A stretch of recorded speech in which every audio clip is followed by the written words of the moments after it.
The Knocker. 3 years ago, my boyfriend and I bought a house in the suburbs. It was older and a bit more rural than we wanted, but that was okay. It was also bigger than we thought we could afford. So big that we never used the basement. In fact, we never even opened the basement door because the previous owner told us it wasn't safe down there. Just keep the door closed, which we did until recently. 2 months ago, my boyfriend and I had a fight and he moved out. Strange things started happening in the basement. They were subtle at first, the kind of things you brush off assuming there is a perfectly reasonable explanation. There are rats in the basement, voices on the TV. But then things became harder to write off. Sometimes I would get up in the middle of the night and see the light on in the basement. The crack under the door, just wide enough to let it through. It would be off the next time I saw it, but I never opened the door. Because rats can't turn on lights. And then one day I heard knocking. There was someone knocking on the other side of the basement door.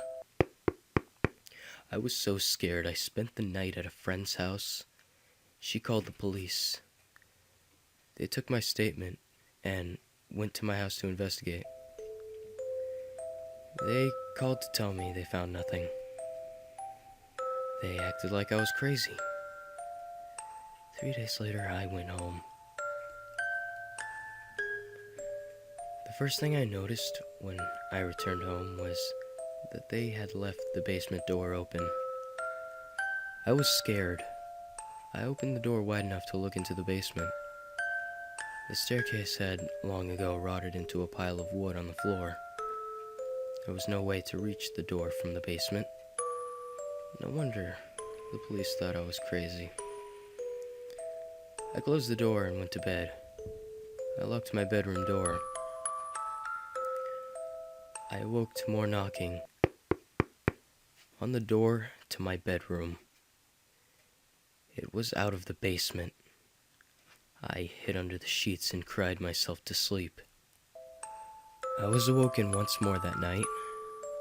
I saw my bedroom door wide open.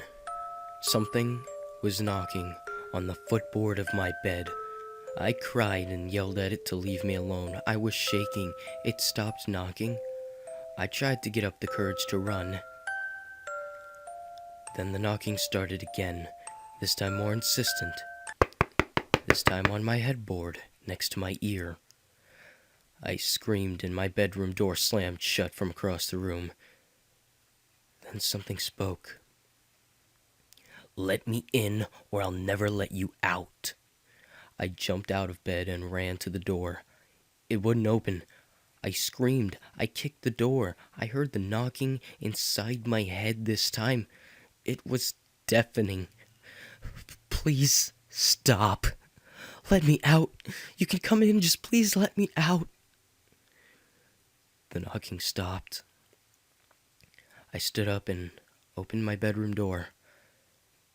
I went to make myself a turkey sandwich. I don't live at that house anymore, but I hear the new owners are having no problems there. I don't hear the knocking in my new house either.